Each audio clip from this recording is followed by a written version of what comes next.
describing Scott Pemberton is something that I try to do a lot because I bring people here fairly frequently. I don't know, he throws in jazz and it's all dancey, indie funk and surf and rock, and it's totally Portland.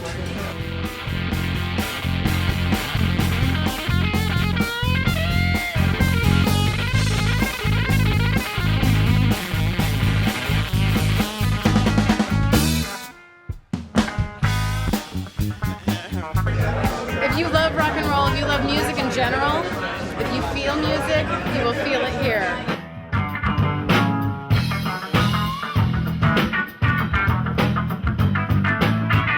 Virtuosic, humorous. They totally seem to transcend all labels.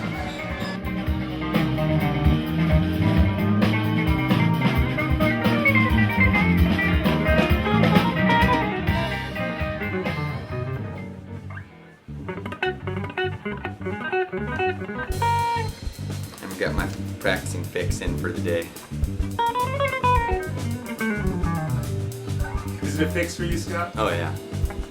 It's as close as you can be to technically perfect in a jam band situation. So it's really impressive.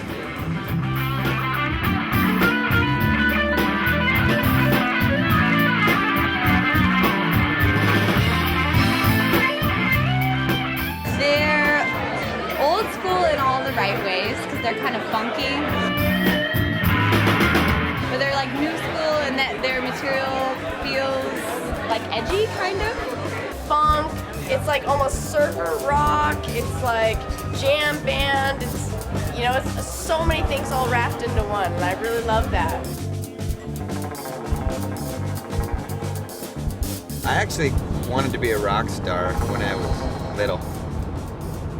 6th grade, and I remember in 6th grade going around the class and everybody saying what they wanted to be when they grew up, and the teacher saying, now it has to be realistic. Like you couldn't be like, I want to play for the NFL, and I remember just thinking, well, somebody plays for the NFL.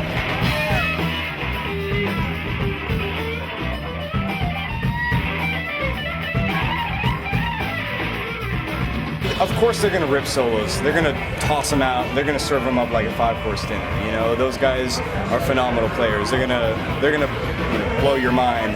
This just, the music takes you away. Scott's creativity and his imagination with that guitar. I love rock and roll. My parents raised me right. I still follow that path. If something unique is presenting itself, then I will follow that trail rather than saying, oh wait, that's a diversion. I'll recognize it more as a branch off the trunk, where I'm like, this strange technique is going to be really neat, and it's going to sound different, and it's going to give me another unique limb to use. In performance, sometimes that leads you very unpredictable places where the guitar will begin to vibrate, and I can feel that it's ready to feed back. And it turns into a bit like surfing, when you ride the wave and there's some control, but you just let the water pour out and you just ride. Don't take my kindness for weakness.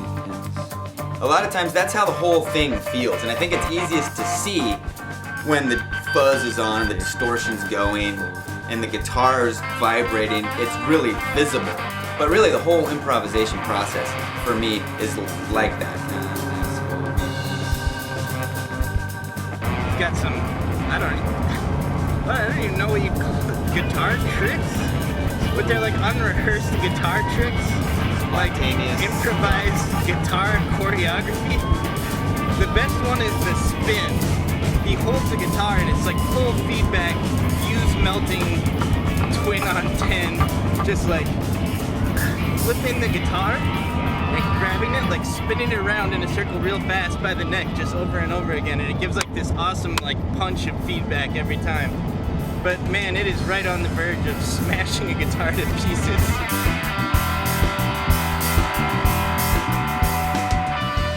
Yeah, I'm always grateful that the guitar survives those shows.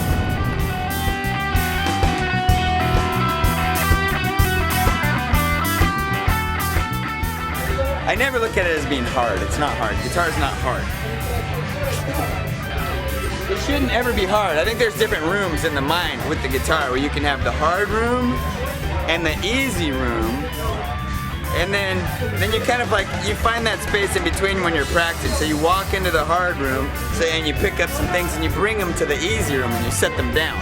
And then you walk into the hard room, pick up some things and bring them to the easy room. But you never want to just live in the hard room or the guitar sucks. It's no fun, you don't want to do it. You can't live in the hard room. You live in the easy room and you just bring things to the easy room. And then you do that so that when you go to play the show and you're rocking and just improvising and having fun, you just have a giant pile of stuff in the easy room. You never even go into the hard room. I don't even peek in the hard room. I just live in the easy room. But I try to bring enough things that I can entertain myself in the easy room.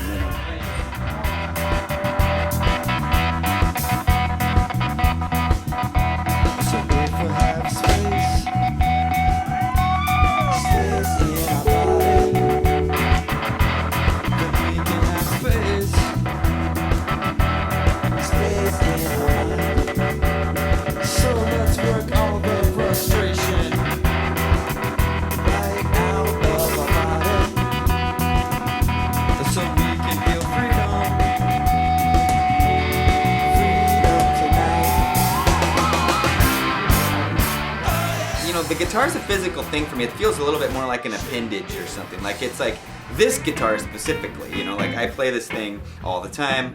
Most of the hours of the day, even like I'm either teaching on it, I'm in a session, I'm at a gig. Even when I'm with my kids, I'm playing them to sleep. You know, I play this guitar all the time. So it feels like just part of me.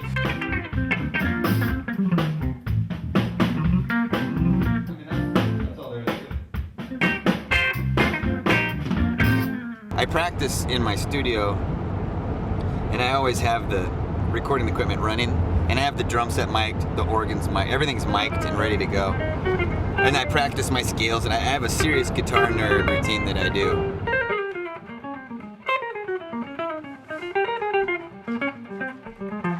Yeah, I generally try to find the fun in it. I try to keep things in the easy room, find the joy.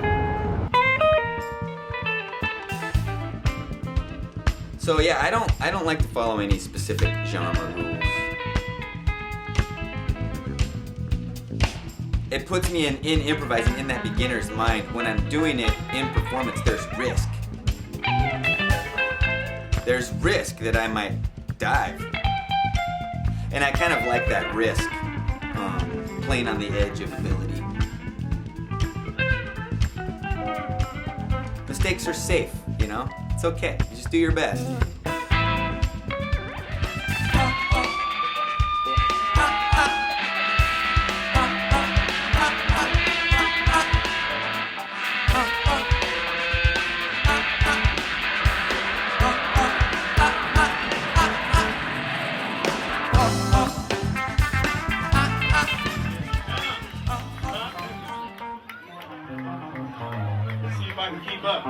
You know, I try to follow the whole performance much like an improvisation where there's the room, there's the people that come. We have a lot of songs in our set list, over 100.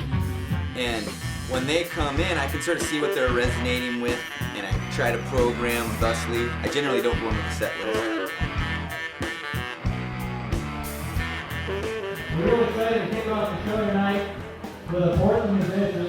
He's incredible energy, incredible talent. He's trying to make waves. We're really excited to have him. Welcome to the break tonight, the Scott Pemberton Trio.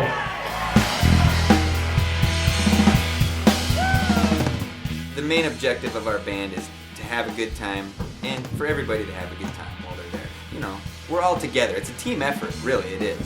A performance is a team effort.